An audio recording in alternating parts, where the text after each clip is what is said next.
हाय बच्चों, UPPCL 2.0 channel में आपका स्वागत है। मैं जितेंद्र सर आज लेकर आया हूँ बहुत ही इम्पोर्टेंट चुनिंदा क्वेश्चन। इस टॉपिक से आपके पेपर में कुछ ऐसे विशेष क्वेश्चन हैं जो निश्चित रूप से ही आएंगे। तो बच्चे लोग, आप हमारे चैनल पर यदि नए हैं तो चैनल को सब्सक्राइब कर लें और अपने मित्रों में शेयर करें। वीडियो को पूरा देखिए, वीडियो को बीच में स्किप ना करें। तो सबसे पहला क्वेश्चन यहाँ आता हुआ जो कि अभी 14 तारीख के पेपर में आया था उत्पादन वाले में। यहाँ पर लिखा हुआ है एक 3 कलीय मतलब एक 3 फेज 6 ध्रुव 50 हर्ट्ज प्रेरण मोटर की शून्य भार पर स्लिप किस भार पर? शून्य भार पर स्लिप कितनी है? 1% तथा पूर्ण भार पर स्लिप जो है वो कितनी है? 3% है। तो शून्य भार एवं पूर्ण भार पर मोटर की गति क्या होगी? ठीक है, तो मोटर की गति अगर पूछी जाए तो हम क्या निकालते हैं? ये रोटर की स्पीड निकालते हैं। तो बच्चे लोग सबसे पहले इस क्वेश्चन को समझने के लिए इसकी जड़ तक जाएंगे और इसके विशेष पैरामीटरों को समझेंगे, तब इस टाइप का कोई भी क्वेश्चन आएगा आप बड़े आराम से उसको सॉल्व कर सकते हैं। ठीक है, तो चलिए सबसे पहले देखते हैं कि ये सिंक्रोनस स्पीड ये क्या होती है। इसको हम जनरली तुल्यकालिक गति कहते हैं। तो ये होती क्या है कि जिस गति पर मोटर के स्टेटर का फ्लक्स गति करता है। ठीक है, एक बार फिर से समझिए, जिस गति पर मोटर के स्टेटर का फ्लक्स जो है गति करता है वो गति जो होती है वो कौन सी होती है? तुल्यकालिक गति या सिंक्रोनस स्पीड होती है। इसको हम किसके द्वारा निकालते हैं? NS के द्वारा इसको हम पहचानते हैं और ये होती है 120 F/P। मतलब जो तुल्यकालिक गति होती है ये ध्रुवों की संख्या के व्युत्क्रमानुपाती तथा आवृत्ति के सीधे समानुपाती होती है। ठीक है, तो ये NS हम यहाँ से निकाल लेंगे। अब इसके बाद लिखा है स्लिप स्पीड। ये स्लिप स्पीड ये क्या होती है कि जो रोटर की गति होती है, अब यही गति हम इसको क्या कहेंगे? Synchronous speed. ठीक है, तो ये तुल्यकालिक गति है। अब रोटर की गति क्या होती है? रोटर की गति NR हम लिख सकते हैं, N अकेली लिख सकते हैं। ठीक है, तो रोटर की गति और ये होती है NS सिंक्रोनस स्पीड। दोनों का जो अंतर होता है, ठीक है, किस किस गति का? तुल्यकालिक गति और कौन सी? रोटर की गति। तुल्यकालिक गति और रोटर की गति का जो अंतर होता है वही होता है बच्चों क्या? वही होता है आपका स्लिप स्पीड या स्लिप गति। तो स्लिप गति को जो है, जो आपकी सिंक्रोनस गति है, इसको हम RPM में दर्शाते हैं और जो स्लिप स्पीड होती है इसको भी जनरली RPM में ही दर्शाया जाता है। अब चलते हैं, यहाँ पर निकालना है आपको प्रतिशत स्लिप। तो प्रतिशत स्लिप क्या होती है कि दोनों स्पीड का अंतर, मतलब दोनों स्पीड का अंतर का मतलब क्या हुआ? जो सिंक्रोनस स्पीड है और रोटर स्पीड है, दोनों स्पीड का अंतर बटे सिंक्रोनस स्पीड। ठीक है, तो दोनों स्पीड का अंतर जो है उसको हम क्या कहेंगे? स्लिप स्पीड कहेंगे। NS माइनस NR बटे सिंक्रोनस स्पीड इंटू 100। तो ये हो गई आपकी क्या? ये हो गई आपकी प्रतिशत स्लिप। ठीक है, तो ये परसेंटेज स्लिप जो है हम इसके द्वारा ज्ञात कर सकते हैं। इसी को हम लिख सकते हैं क्या? स्लिप इक्वल टू क्या? स्लिप स्पीड अपान सिंक्रोनस स्पीड। ठीक है, सिंक्रोनस स्पीड ये भी इसका फॉर्मूला होता है कि क्योंकि स्लिप स्पीड का मतलब दोनों की स्पीड का अंतर अपान सिंक्रोनस स्पीड। तो इसके द्वारा भी हम परसेंटेज स्लिप अगर निकालेंगे तो इधर हमको 100 से मल्टीप्लाई करना पड़ेगा। अब अगला फैक्टर है आपका रोटर स्पीड। तो रोटर स्पीड निकालने के लिए अब हमको क्या निकालना है? जनरली NR निकालना है। तो NR इक्वल टू होता है NS और 1 माइनस S। इस फॉर्मूले के द्वारा, अथवा ये NS का वैल्यू हम क्या करेंगे? यहाँ से इस पे रख देंगे।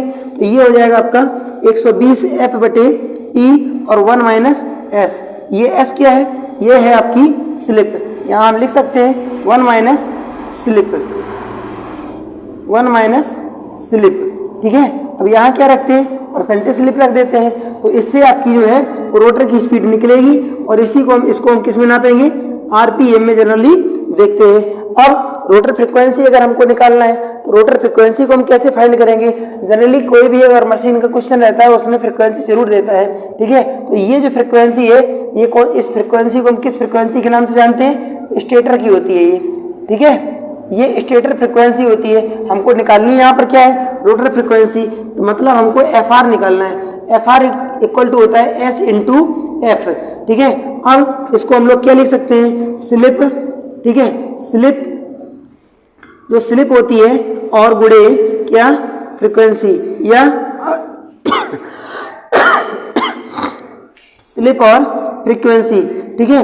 तो यहां पर हम कह सकते हैं कि जो रोटर की आवृत्ति होती है, या रोटर धारा की आवृत्ति कहिए या रोटर विद्युत भागबल की आवृत्ति कहिए, दोनों में से हम कोई भी फ्रीक्वेंसी ले सकते हैं। रोटर धारा की अथवा रोटर विद्युत भागबल की जो फ्रीक्वेंसी होती है, ठीक है, वो निकालने के लिए हम क्या करते हैं? जनरली जो स्लिप दिया होता है, स्लिप में हम किसका मल्टीप्लाई कर देते हैं? फ्रीक्वेंसी का मल्टीप्लाई कर देते हैं, और जनरली हम बड़े आराम से इसको फाइंड कर लेंगे। अब यही अगर हमको निकालना है तो स्लिप का वैल्यू हम यहाँ से इसमें रख सकते हैं। यहाँ से रखेंगे तो ये हो जाएगा आपका NS माइनस NR बटे, ठीक है, NS इंटू 100 और इंटू फ्रिक्वेंसी। यहाँ से भी हम क्या? रोटर की फ्रिक्वेंसी जनरली फाइंड कर सकते हैं। अब बच्चे लोग इसको तो अपने कॉपी में सबसे पहले नोट कर लीजिए। अब बताते हैं आपको ये जो क्वेश्चन है, ये क्वेश्चन कहाँ से निकलेगा। इस क्वेश्चन में जनरली, ठीक है, पूर्ण भार एवं शून्य भार पर जो है वो क्या पूछा है? रोटर की स्पीड पूछा है। हमको एनआर का वैल्यू निकालना है। स्लिप का वैल्यू यहाँ पर दिया गया है, ठीक है, स्लिप का वैल्यू ये दिया गया है, ठीक है। एनआर का वैल्यू निकालने के लिए हमको एनएस चाहिए, तो एनएस हम कहाँ से निकालेंगे? सिंक्रोनस स्पीड हमारी यहाँ से निकलेगी, ठीक है। अब बाकी चीज हम निकाल करके दिखा रहे हैं आपको कैसे निकलेगा। तो इस क्वेश्चन का सॉल्यूशन हमको निकालना है।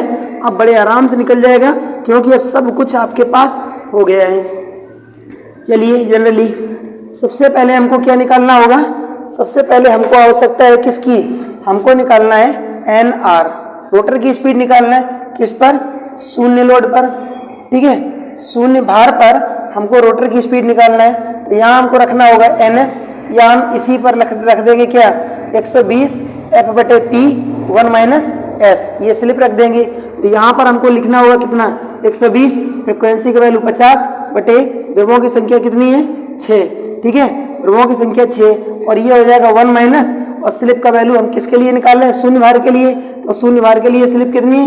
1%, तो 1% यहाँ पर लिख देंगे, ठीक है। अब जरा इसको कैलकुलेट करेंगे, ये कितना है? 20, 20 में इसका मल्टीप्लाई करेंगे तो कितना हो गया? 1000 हो गया। तो 1 माइनस 1/100, इसको अभी भाग मत दीजिए। अब ये 100 जो है इसका इसमें दोनों में मल्टीप्लाई कर दीजिए। 100 में 1 का मल्टीप्लाई करेंगे तो 100 आएगा, माइनस फिर से हम इसमें मल्टीप्लाई करेंगे तो जो ये 1000 है 1000 है, 1000 का 1 में अगर मल्टीप्लाई करेंगे तो 1000, फिर माइनस 1000 गुणे 1/100, इन दोनों को कैंसिल कर दीजिए, ठीक है। 1000 में से 10 घटाएंगे तो आपका 990 आरपीएम आएगा। तो शून्य भार पर, ठीक है, शून्य भार पर जब स्लिप 1% होगी तो मोटर की गति कितनी हो जाएगी? 990 आरपीएम।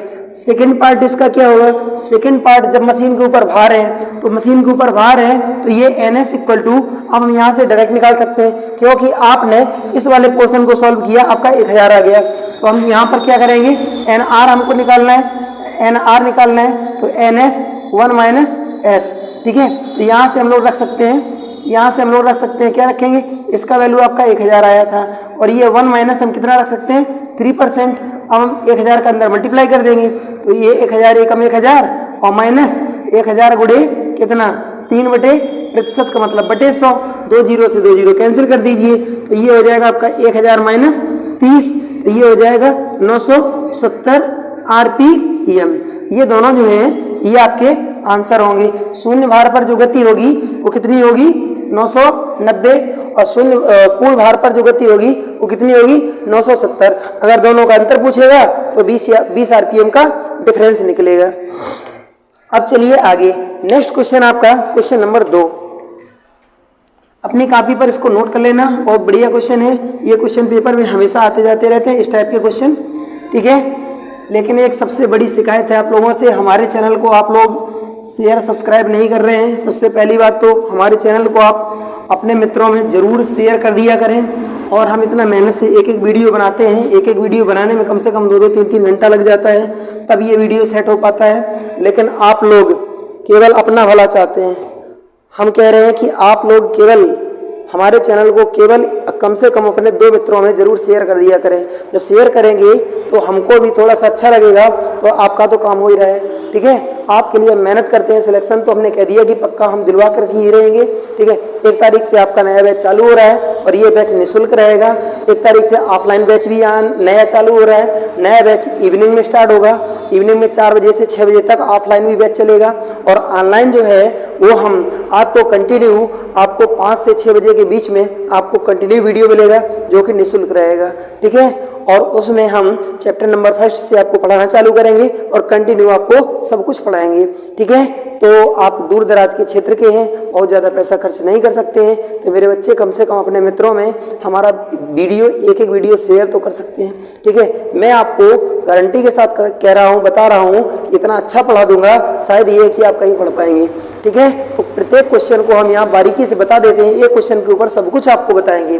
ठीक है, जितने उसके ऊपर क्वेश्चन बन सकते हैं हम उतने क्वेश्चन बताने की कोशिश करेंगे, लेकिन आपसे बस फिर तो जान लीजिए क्या होगा, हमको आगे निकलना है चाहे कुछ भी हो जाए।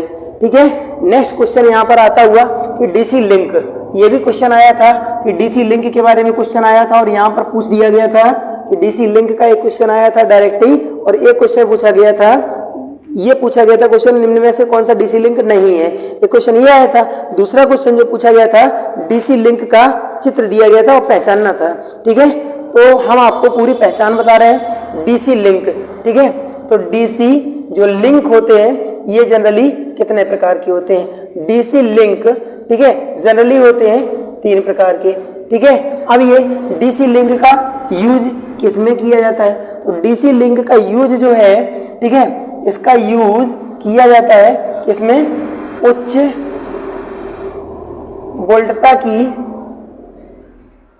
वोल्टता की डीसी संचरण प्रणाली में, या हम कह दें कि डीसी संचरण प्रणाली जो है वो 3 प्रकार की होती है, चाहे हम डायरेक्ट उसको कह दें डीसी लिंक 3 प्रकार के होते हैं। ठीक है, उच्च वोल्टता की डीसी संचरण प्रणाली में इसका उपयोग किया जाता है। अब डीसी लिंक का उपयोग जो है हम कितनी वोल्टता से कितने वोल्टता तक करते हैं? ये 3 लिंक का उपयोग, तो ये जनरली होता है 100 केवी से 800, सॉरी एक बार फिर से लिखते हैं, प्लस माइनस 100 केवी से 800 प्लस माइनस 800 केवी तक, ठीक है, की वोल्टता के लिए भारत में ये 3 लिंक का उपयोग किया जाता है जो कि डीसी लिंक है।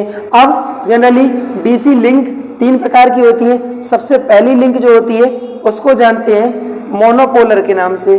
ठीक है, मोनोपोलर, ये मोनोपोलर जो लिंक है, मोनोपोलर, ठीक है, मोनोपोलर लिंक जो है इसमें होता क्या है कि मोनोपोलर लिंक में केवल जब प्रत्यावर्ती धारा को दिष्ट धारा में रूपांतरित कर लिया गया, ठीक है, जब प्रत्यावर्ती धारा को दिष्ट धारा में रूपांतरित कर लिया गया, उसके बाद उस दिष्ट धारा को कुछ लंबी दूरी तक हमको भेजना है। ठीक है, जब लंबी दूरी तक भेजना है तो जो डीसी लिंक होती है उसका उपयोग जनरली हम क्या करते हैं? उच्च दूरी तक दिष्ट धारा को भेजने के लिए किया जाता है। ठीक है, तो बता दिए हैं आपको जैसे कि 100 केवी से 800 केवी तक इसका उपयोग किया जाता है। जो मोनोपोलर होता है इसमें चालकों की संख्या जो होती है, ठीक है, कितनी होती है? केवल एक होती है, जो होता है कौन सा? केवल निगेटिव चालक होता है। अब कहोगे कि निगेटिव चालक पर एक चालक के द्वारा सप्लाई कैसे भेजी जा सकती है? हाँ जी, एक चालक के द्वारा सप्लाई भेजी जा सकती है, परंतु इसका जो धनात्मक का कार्य है ये किसके द्वारा करवाया जाता है? पृथ्वी के द्वारा। ठीक है, ये बात आप याद रखेंगे। तो जो मोनोपोलर लिंक होता है, मोनोपोलर लिंक में चालकों की संख्या केवल एक होती है, जो चालक होता है ऋणात्मक, इसमें धनात्मक का कार्य पृथ्वी के द्वारा पूरा करवाया जाता है। ठीक है, इसके बाद होता है आपका दूसरा नंबर, कौन सा? बाइपोलर। ठीक है, बाइपोलर लिंक। ठीक है, जो बाइपोलर लिंक होता है, बाइपोलर लिंक, अब बाइपोलर लिंक में क्या होता है? बाइपोलर लिंक में जो चालक होते हैं, कंडक्टर जो होते हैं, वो कितने होते हैं? इसमें चालकों की संख्या होती है 2, इसमें एक होता है नेगेटिव चालक और उसी के समान दूसरा जो है वो होता है पॉजिटिव चालक। ठीक है, इस चालक में क्या होता है, इस चालक में जो ये आपकी बाइपोलर लिंक है, बाइपोलर लिंक में कोई भी चालक, इसमें पृथ्वी का कोई काम नहीं है। पृथ्वी के द्वारा किसी भी धारा वापसी का कार्य नहीं लिया जाता है, पृथ्वी में केवल अर्थिंग किया जाता है। और तीसरा जो टॉपिक आपका होता है वो है आपका होमोपोलर। कौन सा है? Homopolar link. ठीक है, होमोपोलर लिंक, इसमें क्या होता है, होमोपोलर लिंक जो है जनरली इसमें भी चालकों की संख्या जो होती है, चालकों की संख्या होती है 2, परंतु यहाँ सबसे बड़ी खासियत ये है, इसमें दोनों के दोनों चालक कैसे होते हैं, दोनों के दोनों चालक जो है वो ऋणात्मक होते हैं। और इस लिंक में भी, जो होमोपोलर लिंक है, इस लिंक में भी किसका, जो धनात्मक चालक का कार्य है, ये किसके द्वारा करवाया जाता है, पृथ्वी के द्वारा धनात्मक चालक का कार्य करवाया जाता है। अब अगली बात, सबसे ज्यादा विद्युत का या दिश धारा सप्लाई का जो ट्रांसफर है वो किसके द्वारा करवाया जाता है या करवाया जा सकता है, होमोपोलर लिंक के द्वारा, क्योंकि इसमें जो मोनोपोलर लिंक है इसकी यहाँ पर दुगनी क्षमता है। अब अगली बात, जो बाइपोलर लिंक है, ठीक है, होमोपोलर लिंक का प्रारंभिक रूप बाइपोलर लिंक होता है। ठीक है, होमोपोलर लिंक का प्रारंभिक रूप जो होता है वो कौन सा होता है, बाइपोलर लिंक होता है। ठीक है, तो ये डीसी जो सप्लाई की जो प्रणालियां हैं, ये 3 प्रणालियां हैं, मोनोपोलर, होमोपोलर और बाइपोलर। अब चलते हैं आगे, इसको अपनी कॉपी में नोट कर लीजिएगा। अब चलते हैं आगे।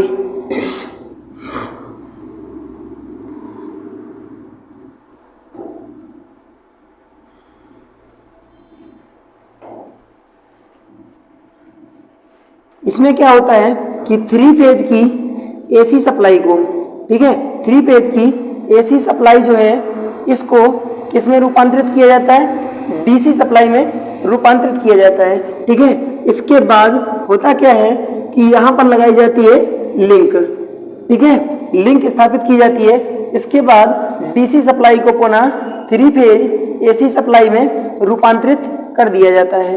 ठीक है, अब जिस स्थान पर यहाँ क्या करते हैं, 2 स्टेशन बनाए जाते हैं, एक इधर और एक इधर। हम आपको स्टार्टिंग से लेकर के चल रहे हैं, यहाँ से आपका लगाया जाएगा कौन सा, 3 फेज का ट्रांसफार्मर, जो कि जो वोल्टेज आपकी रहेगी इसको क्या करेगा, इसको स्टेप अप करेगा। ठीक है, स्टेप अप करेगा, तो वोल्टेज को स्टेप अप करेगा। स्टेप अप करने के बाद इसमें 3 फेज की सप्लाई भेजेगा। और ये यहाँ पर जो स्टेशन बनाया गया है, यहाँ पर कौन से लगाए जाते हैं, यहाँ पर स्थापित किए जाते हैं एससीआर। ठीक है, एससीआर लगाए जाते हैं। 3 फेज की अगर लाइन रहेगी तो एससीआर की संख्या यहाँ पर कितनी रहेगी, 6। प्रत्येक फेज पर 2-2 एससीआर स्थापित किए जाते हैं। जो इस साइड में यहाँ पर लगाया जाएगा इसको हम क्या करते हैं, रेक्टिफायर या इसी को कहेंगे कन्वर्टर। ठीक है, तो ये कन्वर्टर क्या करता है कि यहाँ से जनरली एक वायर लेकर के गए जो कैसा है, ऋणात्मक है। ठीक है, इसको हम क्या कहेंगे, इसको कहेंगे मोनोपोलर लिंक। ठीक है, मोनोपोलर लिंक कहेंगे। अब इसमें धनात्मक का कार्य किसके द्वारा करवाया जा रहा है, धनात्मक का कार्य पृथ्वी के द्वारा करवाया जा रहा है। ठीक है, ये ऋणात्मक चालक लेकर के गए, धनात्मक का कार्य पृथ्वी के द्वारा करवा दिया गया। अब जनरली यहाँ भी वही पोजीशन रहेगी, यहाँ भी एससीआर जो है उद्दिष्टकारी के रूप में लगाया जाएगा, परंतु ये डीसी से एसी में रूपांतरित करेगा और इसको कहेंगे इन्वर्टिंग स्टेशन।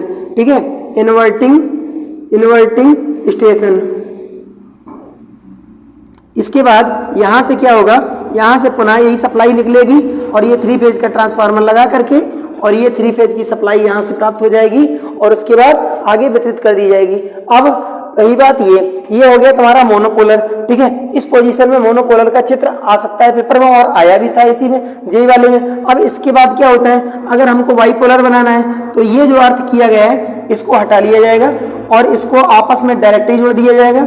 और यहाँ क्या होगा, एक वायर आपका माइनस करेगा और दूसरा लिंक आपका किस करेगा, प्लस करेगा। इसमें सप्लाई का माध्यम है ईसोर। इसको हम क्या कहेंगे, इसको अब मोनोपोलर नहीं कहेंगे, अब इसको हम क्या कहेंगे, ये बन गया आपका कौन सा पोलर, बाइपोलर। कौन सा बन गया, बाइपोलर। ठीक है, बाइपोलर लिंक बन गया।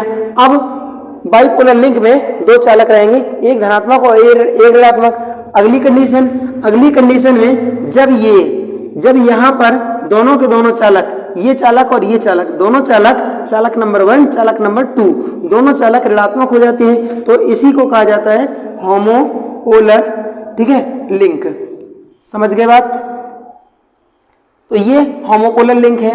अब होमोपोलर लिंक की क्षमता मोनोपोलर लिंक की क्षमता से दोगुनी होती है, ठीक है। और जो बाइपोलर लिंक होता है, सेकंड वाला बाइपोलर जो लिंक होता है, वो प्रारंभिक रूप होता है किसका?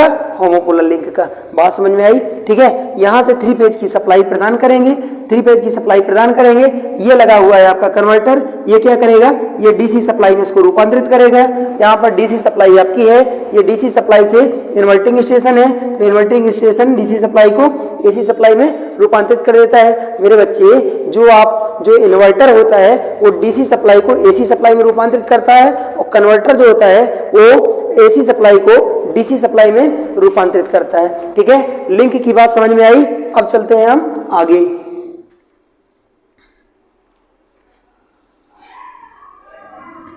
अभी हाल ही में 3 फेज अभी हाल ही में डीसी का एक 800 केवी का, ठीक है, डीसी का 800 केवी का एक लाइन बनाया गया है, जो कि भारत का सबसे लंबा, ठीक है, सबसे लंबा लाइन है। तो ये भारत का सबसे लंबा लाइन बनाया गया है डीसी का और 800 केवी का, ठीक है। ये बनाया गया है कहां से कहां तक है? रायगढ़, ठीक है, रायगढ़ से उलगुरु, ठीक है, उलगुरु, रायगढ़ से उलगुरु। ये पड़ता है आपका कहाँ? तमिलनाडु में। और ये पड़ता है रायगढ़ जो है वो छत्तीसगढ़ में पड़ता है। सॉरी, रायपुर से ये रायगढ़ ही है। रायगढ़ जो है महाराष्ट्र में पड़ता है, ठीक है। रायगढ़ का किला है वहां पर, तो ये महाराष्ट्र में पड़ता है, और ये जो है उलगुरु तमिलनाडु में पड़ता है। ये महाराष्ट्र से तमिलनाडु के बीच में ये लिंक बनाई गई है, प्लस 800 केवी डीसी वोल्टेज की, ठीक है। अब चलते हैं आगे, नेक्स्ट क्वेश्चन देखते हैं। डीसी लिंक समझ में आई? चलिए आगे बढ़ते हैं। एक छोटा सा क्वेश्चन है कि यहाँ पर सबसे ज़्यादा हम देखे हैं कि जो बच्चे होते हैं उसमें एक कंप्यूटर का एक छोटा सा क्वेश्चन आता है जिसमें बहुत ज़्यादा कंफ्यूजिंग कर जाते हैं, जैसे बिट, बाइट और निबल, ये सब चीज़ पूछा जाता है। क्या पूछा जाता है? बिट, ठीक है, बिट पूछा जाता है, बाइट पूछा जाता है और निबल पूछा जाता है, ठीक है। तो इसमें क्या करते हैं, जनरली हम सभी लोग मिस्टेक कर देते हैं। क्या कर देते हैं? जब परीक्षा में आता है तो ये एक दूसरे में कन्वर्ट करवाता है, इसको इसमें, इसको इसमें, इसको इधर, इसको इधर, ठीक है, इसको इस वाले में कन्वर्ट करवाता है, इस वाले को इस वाले में कन्वर्ट करवाता है। ऐसे ये कन्वर्जन होता है, ठीक है। अब ये कन्वर्जन के समय हम लोग गलती कर जाते हैं और ये सरल का सरल क्वेश्चन जो है वो गलत हो जाता है। तो अब क्या करेंगे, इस गलती को लाइफ टाइम के लिए टट्टा बाय बाय कर दीजिए और ये अब कभी आपका गलत नहीं होगा। सबसे पहले लिखिए वावनी, ठीक है, वावनी आपने लिखा, ये शब्द लिख दिया वावनी, ठीक है, वावनी जो लिख दिया। अब इसके बाद लिख दीजिए 182 और इसको कॉलमों में बंद कर दीजिए, ठीक है, इस प्रकार से इसको घेर दीजिए। अब ये देखिए, ये क्या हो गया आपका? वाइट हो गया। ये क्या हो गया आपका?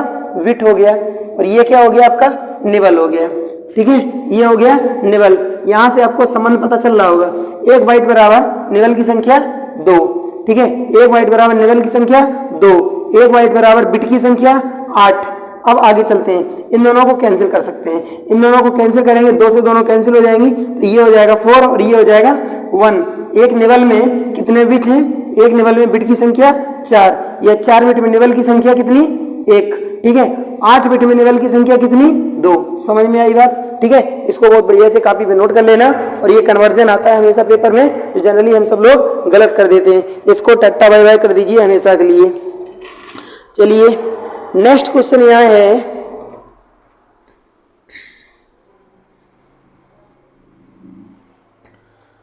नेक्स्ट क्वेश्चन दिया गया है कि स्वयंवर्ण परीक्षण सामान्यतः किस मोटर पर किया जाता है? आया आपका स्वयंवर्ण परीक्षण। कौन सा परीक्षण? स्वयंवर्ण, ठीक है, स्वयंवर्ण टेस्ट, ठीक है। स्वयंवर्ण जो टेस्ट है ये जनरली हम किस मोटर पर करते हैं। और यहाँ पर पूछा गया था यही क्वेश्चन कि शून्य वर्ण परीक्षण सामान्यतः किस पर नहीं किया जाता है। ऐसे क्वेश्चन आया था नेगेटिव, जेईई में जो है नेगेटिव क्वेश्चन ज्यादा आते हैं। तो यहाँ पर पूछा गया था कि शून्य वर्ण परीक्षण सामान्यतः किस मोटर पर नहीं किया जाता है। तो यहाँ पर जो है क्वेश्चन तो यही था कि शून्य वर्ण परीक्षण का उपयोग सामान्यतः किस पर नहीं किया जाता है। तो यहाँ पर दिया था डीसी का शंट, ठीक है, कंपाउंड के दोनों फर्स्ट और सेकंड, ठीक है, कौन सा होता है डिफरेंशियल और कम्युलेटिव, ठीक है, कौन सा डिफरेंशियल कंपाउंड और कम्युलेटिव कंपाउंड, ठीक है। तो इसके बाद ये पहला ऑप्शन हो गया, ये दूसरा ऑप्शन हो गया, ये तीसरा ऑप्शन हो गया, ठीक है। इसके बाद चौथा ऑप्शन में दिया गया था यहाँ पर सीरीज, कौन सी डीसी सीरीज मोटर। तो ये जो है शून्य लोड पर किया जाता है। तो मेरे भाई साहब इस मशीन पर शून्य लोड किया जा सकता है, परंतु डीसी की श्रेणी मशीन को शून्य लोड पर नहीं चलाया जा सकता है। जब डीसी की श्रेणी मशीन को शून्य लोड पर नहीं चलाया जा सकता है तो हम ये परीक्षण इस पर कर कैसे सकते हैं कि जो शून्य वर्ण परीक्षण होता है ये किस पर किया जाता है, शून्य लोड पर, ठीक है, शून्य लोड पर, शून्य लोड पर इस टेस्ट को किया जाता है हमेशा। तो सीरीज मोटर को कभी शून्य लोड पर चलाया ही नहीं जाता है, तो आंसर यही सही था। चलिए अब चलते हैं इसकी डिटेल के बारे में। तो ये जो शून्य वर्ण टेस्ट है ये जनरली शून्य वर्ण जो टेस्ट है ये जनरली सामान्यतः जो है वो किस पर किया जाता है, डीसी की शंट मोटर पर, ठीक है। इसी को हम कर सकते हैं डीसी की कौन सी कम्युलेटिव कंपाउंड, ठीक है, कम्युलेटिव कंपाउंड मोटर, और डीसी की कौन सी, डीसी की डिफरेंशियल कंपाउंड मोटर। तो इन मोटरों पर जनरली हम शून्य वर्ण टेस्ट कर सकते हैं। अब ये तो तय है कि ये शून्य वर्ण टेस्ट इन मोटरों पर किया जाता है, और किस अवस्था में किया जाता है, नो लोड पर, मशीन पर कोई भी भार नहीं होना चाहिए, ठीक है। जब मशीन पर कोई भी भार ना हो, मशीन को शून्य लोड पर किया जाए, तो इस पोजीशन में इस टेस्ट को हम और किस टेस्ट के नाम से जान सकते हैं, ओपन सर्किट, कौन सा, ओपन सर्किट टेस्ट, ठीक है। तो डीसी शंट मोटर पर जो ओपन सर्किट टेस्ट होता है उसको हम किस नाम से जान सकते हैं, शून्य वर्ण परीक्षण या शून्य वर्ण टेस्ट के नाम से जान सकते हैं, ठीक है। अब जब ओपन सर्किट टेस्ट होता है या शून्य वर्ण टेस्ट होता है, ये टेस्ट किस लिए किया जाता है, ये टेस्ट किस लिए किया जाता है, ये टेस्ट किस लिए किया जाता है, ठीक है। हम किस लिए इस टेस्ट को करेंगे, इस टेस्ट को किया जाता है केवल एक कंडीशन ज्ञात करने के लिए, जो कि कंडीशन है मशीन का ताप, ठीक है, क्या है, मशीन का ताप ज्ञात करने के लिए। और जब मशीन का हम टेम्परेचर ज्ञात कर लेंगे, ठीक है, तो इससे हम ओपन सर्किट की अवस्था में या नो लोड पर इस मशीन को चलाया जाता है। जब मशीन को हम नो लोड पर चलाएंगे, ठीक है, तो एक पोजीशन याद रखना, ठीक है, OIL, ये आपका हर जगह काम करेगा, चाहे वो ट्रांसफार्मर हो, चाहे 3 फेज की मोटर हो, चाहे डीसी मशीन हो, चाहे कोई भी मशीन हो, सबके लिए ये हमारा इतना ये 3 अक्षर जो है सबके लिए काम करेगा। ऑयल यहाँ पर लिखा है, इसका मतलब हो गया आपका क्या, ओपन, ठीक है, ओपन सर्किट, ये हो गया आपका ओपन सर्किट। और ये हो गया क्या, आयरन लॉस, ठीक है। तो ओपन सर्किट पर हमेशा कौन सी हानियां ज्ञात की जाती हैं, आयरन लॉस ज्ञात की जाती है। तो ये शून्य वर्ण जो है ये शून्य लोड पर किया जाता है। शून्य लोड का मतलब होता है कि मोटरों में शून्य लोड का मतलब होता है कि ये ओपन सर्किट है, ठीक है। तो यहाँ पर हम जनरली इस मशीन का उपयोग किसके लिए करेंगे, आयरन लॉस ज्ञात करने के लिए, ठीक है। तो क्या ज्ञात करने के लिए, लौह हानियां, ठीक है, लौह हानियां ज्ञात करने के लिए इस टेस्ट का हम उपयोग करते हैं। तो इस टेस्ट के द्वारा हम क्या ज्ञात कर सकते हैं, लौह हानियां ज्ञात कर सकते हैं और मशीन का टेम्परेचर। जनरली इस परीक्षण का जो उपयोग है ये छोटी मोटरों पर किया जाता है। जो डीसी की इन 3 में से तीनों पर हम कर सकते हैं, परंतु ये मशीनें छोटी होती हैं क्योंकि इसको बिना लोड के चलाया जाता है। बिना लोड के चलाएंगे हम छोटी मशीन पर इसलिए करते हैं क्योंकि उसमें ऊर्जा व्यय ज्यादा ना हो। हमको ज्ञात क्या करना है, केवल मशीन का टेम्परेचर। लंबे समय तक मशीन को चालू अवस्था में छोड़ दिया जाता है तो ये देखा जाता है कि मशीन की टेम्परेचर की सहन शक्ति कितनी है, कितना ये टेम्परेचर को सहन कर सकता है। तो ये चीज इससे हम ज्ञात करते हैं, ठीक है। बात समझ में आई, शून्य वर्ण टेस्ट पता चला। ठीक है। अगली बात, इसके द्वारा हम लौ हानियां ज्ञात करते हैं। अब इस टेस्ट के द्वारा कौन सी हानियां ज्ञात नहीं की जा सकती है? इस टेस्ट के द्वारा हम जो ताम्र हानियां होती हैं I2R लॉस, कौन सा? WC कॉपर लॉस को ज्ञात नहीं किया जा सकता है, इससे केवल WI को ज्ञात किया जाता है। ठीक है, ये बात पता चली। चलिए शून्य वर्ण परीक्षण समझ में आया, आगे चलते हैं।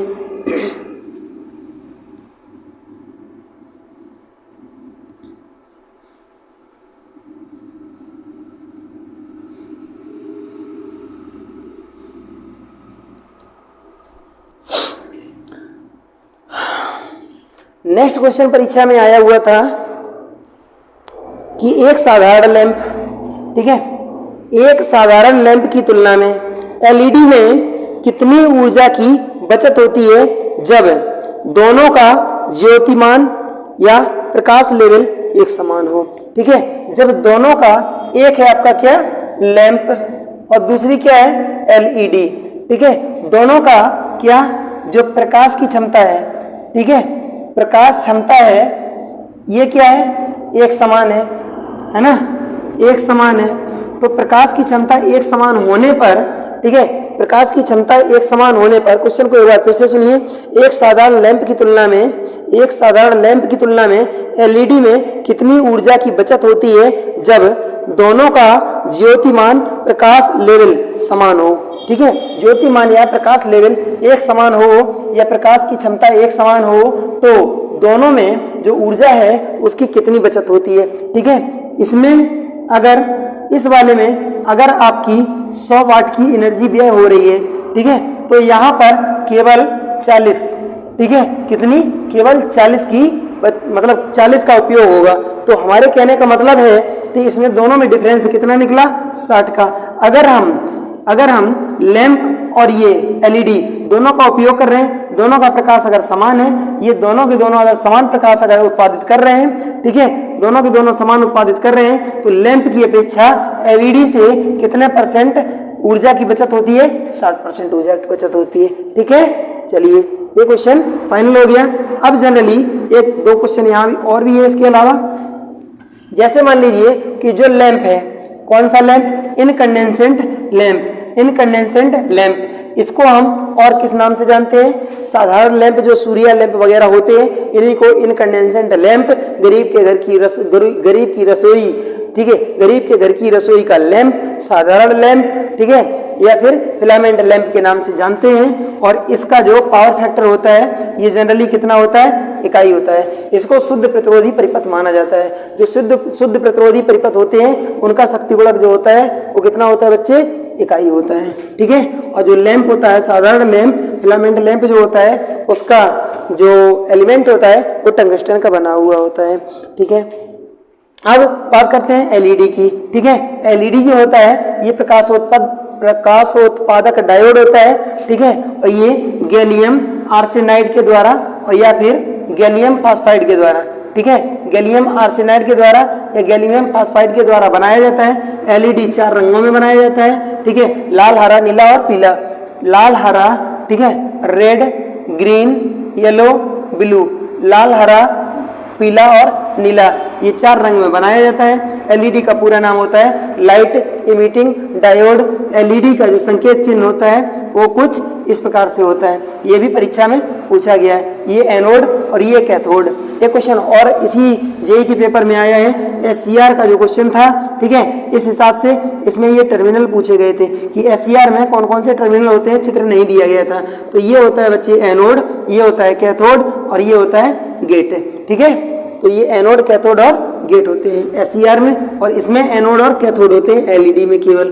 ठीक है, चलिए नेक्स्ट क्वेश्चन है आपका,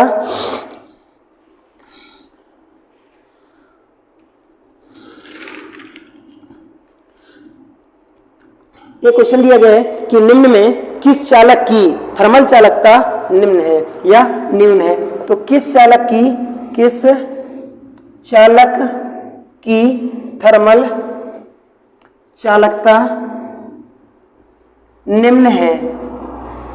ठीक है, तो किस चालक की थर्मल चालकता निम्न है। तो यहाँ पर ऑप्शन दिए गए थे। ऑप्शन में था आपका स्टील, इसके बाद था चांदी, एजी सिंबल होता है, इसके बाद था तांबा, इसके बाद था एल्युमिनियम। तो ये 4 ऑप्शन दिए गए थे, क्वेश्चन था ये, और इसका आंसर होगा मेरे बच्चे जो थर्मल चालकता जब न्यूनतम पूछी जाए तो वो होगी किसकी? स्टील की। थर्मल चालकता का मतलब है इन धातुओं में से किस धातु में टेम्परेचर जो है हम एक तरफ से भेजें दूसरे तरफ किस में सबसे धीरे धीरे जाएगा या देर में पहुंचेगा, ये बात पूछ रहा है। ठीक है, तो जो चांदी होता है ये बहुत जल्दी गर्म हो जाएगा, कॉपर होता है ये भी जल्दी गर्म हो जाएगा, एल्युमिनियम तो वैसे भी जल्दी गर्म हो जाता है, स्टील जो है सबसे देर में गर्म होगा, इसलिए यहाँ पर स्टील आपका आंसर राइट हो जाएगा। नेक्स्ट क्वेश्चन है, अगला क्वेश्चन यहाँ पर आया है कि जो आपका गेट जो होते हैं, तो गेट से रिलेटेड क्वेश्चन 2 क्वेश्चन आए हैं। यहाँ पर एक ये गेट बना करके दिया है, सिंबल को केवल पहचानने के लिए बोला गया था। ठीक है, तो ये गेट जनरली ये गेट है किसका? ठीक है, यहाँ पर आपका ए पॉइंट रहता है, ये बी रहता है, इसका वाई बराबर हो जाएगा ए प्लस एक्सॉर बी। तो ये जो गेट है ये किसका है? ये है एक्स और गेट का। ठीक है, एक्स और गेट का। अब इस गेट की सत्यता सारणी क्या होगी? ट्रुथ टेबल अगर हमको बनानी है तो क्या होगी? इसकी सत्यता सारणी जो बनेगी, यहाँ पर ए रहेगा, यहाँ पर आपका बी रहेगा, ये वाई बराबर हो जाएगा ए एक्सॉर बी। ठीक है, इसी समीकरण को हम और कैसे लिख सकते हैं? वाई बराबर a b bar plus a bar b. इसी समीकरण को इस प्रकार से भी लिखा जा सकता है। अब यहाँ पर जब हमको टेबल बनानी होती है 0 0 1 1, ठीक है, और 0 1 0 1, इस हिसाब से इसको मिक्स करके भर लेते हैं। अब इन दोनों को इस पर उठा करके रखते जाइए और आपका ये पॉइंट निकलता चला जाएगा। दोनों जीरो को यहाँ रखेंगे, यहाँ रखेंगे, ये बीच में डॉट होता है, प्लस फिर से रखेंगे दोनों जीरो को यहाँ, ये पोजीशन। अब ये 0 और 1 प्लस और ये 1 डॉट 0, इसका मल्टीप्लाई कर देंगे 0 हो जाएगा, इसका मल्टीप्लाई कुल मिला के यहाँ पर 0 हो जाएगा। ठीक है, अगली कंडीशन एक तो ये हो गया। अब अगले में यहाँ पर हम 0 रखेंगे डॉट 1 का बार, ठीक है, और प्लस 0 का बार डॉट 1, इस हिसाब से लिखेंगे। तो ये 0 बार का मतलब ये भी 0 प्लस ये 0 का हो जाएगा 1 डॉट 1, 1 और 1 का मल्टीप्लाई करेंगे आपका 1 आएगा। ठीक है, नेक्स्ट अगली पोजीशन जैसा ये है वैसा ये भी कार्य करेगा। अब दोनों पर अगर 1 है तो हम क्या करेंगे? 1 डॉट 1 का वार, ठीक है, प्लस 1 का वार डॉट 1, ये हो जाएगा 1 डॉट 0 प्लस 0 डॉट 1, अर्थात दोनों का दोनों 0 हो गया। तो ये सत्यता सारणी हो गई आपकी किसकी? एक्सॉर गेट की। ठीक है, ये एक मिश्रित गेट है। अब एक पेपर में तो ये आ गया, दूसरे पेपर में इसी के जुड़वा भैया पूछ दिया, तो जुड़वा भाई का मतलब ये तो एक्सॉर हो गया, जुड़वा भाई का मतलब यहाँ पर एक और ऐसी का जैसा चित्र होता है, उसमें नॉट गेट पीछे बबल लगा रहता है। ठीक है, नॉट गेट के लिए पीछे बबल लगा रहता है यहाँ पर। अब इसकी अगर बात की जाए तो इसका y इक्वल टू हो जाएगा a, ठीक है, a एक्स नॉर, इसको क्या कहेंगे? इसको कहेंगे एक्स नॉर गेट का ये सिंबल था। ठीक है, यहाँ पर बबल लगा हुआ है तो एक्स नॉर का, बबल नहीं लगा है तो एक्स और का, तो ये हो जाएगा a प्लस बी, ठीक है, एक्स और बी, और इसके ऊपर वार हो जाएगा। अब ये वार हटाने के लिए हमको इसी को हम एक तरीके से और दर्शा सकते हैं, y equal to a dot इसके ऊपर सर्किल और यहाँ पर b। ठीक है, तो जो एक्स नॉर होता है, एक्स नॉर का सिंबल ये भी है और ये भी है, दोनों है। अब हमको एक्स नॉर की अगर हमको टेबल बनानी है तो भाई साहब यहाँ पर एक्स नॉर की टेबल बनी थी, इसी के ऊपर हम क्या करेंगे? एक वार लगा देंगे, तो y बराबर a dot b, a dot b, इस हिसाब से आपका ये एक्स नॉर का सिंबल होता है और ये एक्स और का होता है, और ये वार लगा देंगे। ठीक है, तो ये आपकी पोजीशन प्राप्त हो जाएगी आगे। तो वार में हम क्या करते हैं? उल्टी पोजीशन हो जाती है। ठीक है, 0 का 1 और 1 का 0 हो जाता है।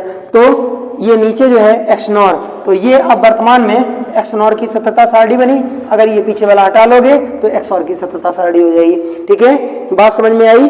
अब चलते हैं आगे।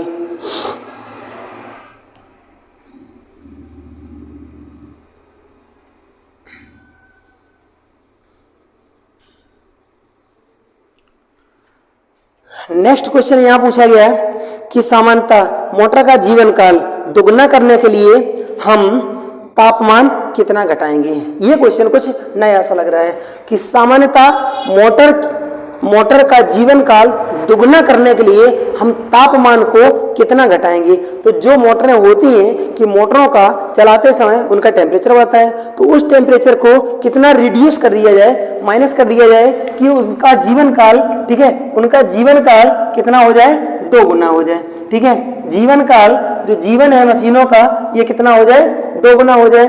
ठीक है, पहले जीवन जो भी जीवन था तो हम क्या करेंगे, जनरली मान करके चलेंगे कि जो मशीनें हैं 3 फेज की या सिंगल फेज की जो भी तुम्हारी मोटरें हैं, ठीक है, तो मोटरों का जो टेम्परेचर है वो कितना माइनस कर दिया जाए कि उनका जीवन काल जो है वो 2 गुना हो जाए। तो बच्चे लोग, तो जो मोटरें होती हैं उनका जीवन काल दुगना करने के लिए हमको टेम्परेचर उसका 10 डिग्री सेंटीग्रेड माइनस करना पड़ेगा। कितना रिड्यूस करना पड़ेगा, मशीन का टेम्परेचर, जो भी उसका टेम्परेचर है चलती अवस्था में जितनी गर्म हो रही है मशीन, उसका हम 10% माइनस कर देंगे तो मशीन का जीवन काल जो है वो कितना हो जाएगा, दुगना, उसकी लाइफ डबल हो जाएगी। ठीक है, ये आंसर आपका सही था। चलिए अगला क्वेश्चन, नेक्स्ट क्वेश्चन है यहाँ पर कि रिले प्रचारण के लिए इनपुट VA हो तो निम्न में से कौन सा रिले सबसे अधिक सेंसिटिव होता है। क्वेश्चन को मैं पूरा लिख रहा हूं यहाँ। क्वेश्चन जो है बहुत ज्यादा इंपॉर्टेंट क्वेश्चन है, बहुत अच्छा क्वेश्चन यहाँ पर है कि रिले प्रचालन के लिए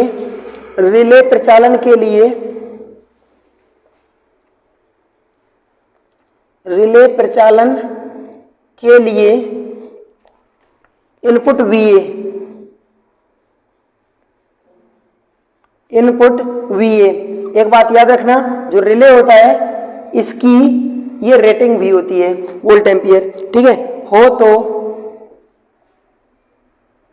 तो निम्न में से कौन सा रिले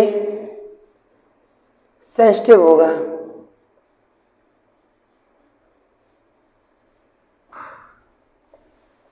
और यहां पर कंडीशन दी गई थी, क्वेश्चन में ही लिखा हुआ था, और आगे निम्न में से कौन सा रिले सेंसिटिव होगा, 1 VA, 5 VA, 10 VA,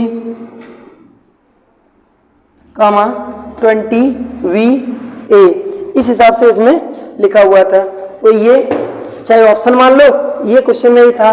तो यहाँ पर एक बात याद रखना कि जितना इसका रेटिंग जो है, रेटिंग कम रहेगा उतना ही ये कैसा रहेगा, ज्यादा से ज्यादा सेंसिटिव रहता है। तो इसका आंसर जो है ये हो जाएगा आपका, कितना हो जाएगा, 1 VA। ठीक है, 1 वोल्ट एम्पियर। अब रिले जो होते हैं, रिले तो बहुत सारे होते हैं। सबसे पहले हम जानते हैं इसका कार्य क्या है। रिले का जो कार्य होता है वो होता है क्या, दोष ढूंढना। ठीक है, दोष को खोजना इसका मुख्य कार्य होता है। अब अगली बात, रिले में ही एक रिले होता है IDMT। ठीक है, IDMT ये किस प्रकार का रिले है, ये एक कैसा है, ये डिस्टेंस रिले है। ठीक है, डिस्टेंस रिले है या फिर दूरी को दर्शाने वाला ये एक रिले है। और IDMT का जो फुल फॉर्म है, inverse definite minimum time relay. इसको बहुत अच्छी तरीके से अपनी कॉपी में लिखना, क्योंकि ये बहुत ज्यादा पूछा जाता है परीक्षा में। ठीक है, तो inverse definite minimum time relay जो है IDMT का पूरा नाम होता है। IDMT जो रिले है एक प्रकार का डिस्टेंस रिले होता है। अब मैं कुछ और रिले के बारे में चर्चा करता हूं, जो कि हो सकता है कि इस बार की परीक्षा में निश्चित रूप से ही उसमें से पूछ दिया जाए। अगर ट्रांसमिशन लाइन है तो उसमें मध्यम संचरण लाइन, निम्न संचरण लाइन और उच्च वोल्टता की संचरण लाइन के लिए हम किस किस रिले का उपयोग करते हैं। सबसे पहले चलते हैं कि वोल्टेज जो लाइन है उसकी दूरी 80 किलोमीटर। ठीक है, 80 किलोमीटर से कितना, 160 किलोमीटर, और 160 किलोमीटर से ऊपर।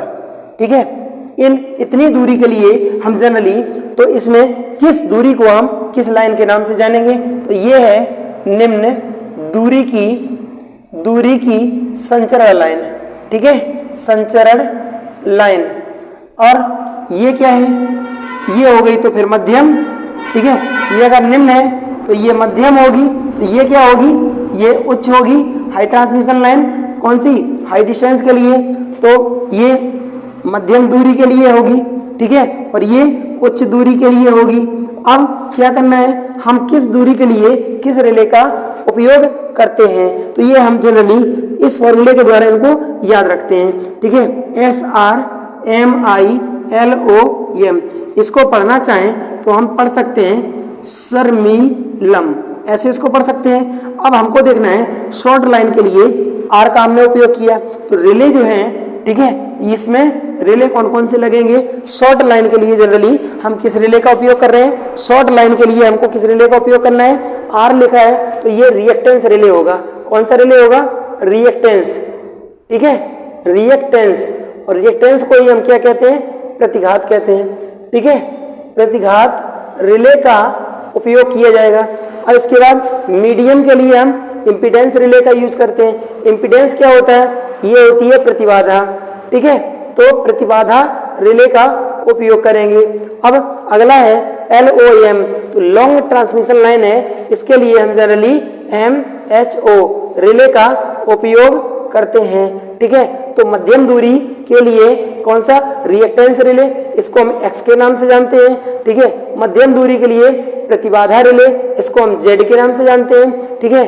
और उच्च दूरी के लिए मोह रिले, इसको हम मोह रिले, मोह को हम इस सिंबल के द्वारा जानते हैं। तो मोह जो उच्च दूरी में, उच्च दूरी की जो ट्रांसमिशन लाइन है उसमें अगर कोई फॉल्ट आ रहा है तो क्या करेंगे, उसके लिए फॉल्ट को देखने के लिए कि कितनी दूरी पर फॉल्ट है, तो हम किसका उपयोग करेंगे, निम्न दूरी के लिए रिएक्टेंस रिले का उपयोग करेंगे। ये सभी के सभी जो है दूरी बताने वाले ही जो रिले हैं, ये सभी के सभी दूरी बताने वाले जनरली रिले हैं, ठीक है। तो एक क्वेश्चन और हमारा यहाँ पर लास्ट बचा हुआ है, उसको भी मैं बताता हूँ, इनको अपनी कॉपी में नोट जरूर कर लेना, ठीक है। आपको हर दिन कुछ ऐसे ही वीडियो मिलते रहेंगे, लेकिन आप लोगों से एक आग्रह है कि हमारे वीडियो को आप लोग शेयर नहीं करते हैं, क्योंकि हमारे वीडियो पर व्यूअर पता नहीं क्यों कम आते हैं, आप लोग शेयर नहीं करते हैं या फिर वीडियो देखते नहीं हैं। हमारे वीडियो में क्या कमजोरी है, आप यहाँ देखिए तो सही एक बार, ठीक है। एक बार जब देखेंगे तो आपको सबकी औकात पता चल जाएगी। जितने भी वीडियो बनाते हैं उनकी हम कंफर्म बता रहे हैं कि जो आप हमारे यहाँ पढ़ लेंगे वो आपको कहीं नहीं मिलेगा। TG2 लेवल पर जो भी टीचर पढ़ाते हैं आपको इतनी गहराई से ये सब चीजें कोई नहीं बता पाएगा, ये भी हम आपको बता रहे हैं, ठीक है। तो प्रत्येक क्वेश्चन का बारीकी से डिटेल और एक एक पॉइंट टू पॉइंट उसका बताना, ठीक है। चलिए, तो शेयर कर दिया करो अपने मित्रों में, थोड़ा सा जरूरी है, क्योंकि जितने ज़्यादा कैंडिडेट रहेंगे हमको बहुत ही अच्छा लगेगा और साथ साथ में आपको भी उतना ज़्यादा मज़ा आता रहेगा। एक क्वेश्चन यहाँ पर और बचा हुआ है हमारा, इस क्वेश्चन को हम बताते हैं पी स्पाइस, ठीक है। इसका फुल फॉर्म पूछा गया था, पी स्पाइस, इसका पूरा नाम पूछा गया था, ठीक है, इसका पूरा नाम पूछा गया था और ये क्वेश्चन है आप लोगों के लिए, ठीक है। पी स्पाइस, एक बार फिर से लिख रहे हैं, पी स्पाइस, ठीक है, पी स्पाइस, इसका पूरा नाम आपको किस में लिखना है, कमेंट में, ठीक है। पी स्पाइस का पूरा नाम कमेंट सेक्शन में लिख करके हमारे पास सेंड कर दीजिए। हमारे पास इसका आंसर तो है, अगर चाहो तो मैं कल बता सकता हूं, वैसे आप लोग कम से कम एक क्वेश्चन का जवाब तो दे सकते हैं, ठीक है। कैसा लगा हमारा वीडियो, अगर वीडियो अच्छा लगा हो तो वीडियो को लाइक शेयर सब्सक्राइब करना ना भूलें। Thank you for my watching. जय हिंद, जय भारत, वंदे मातरम।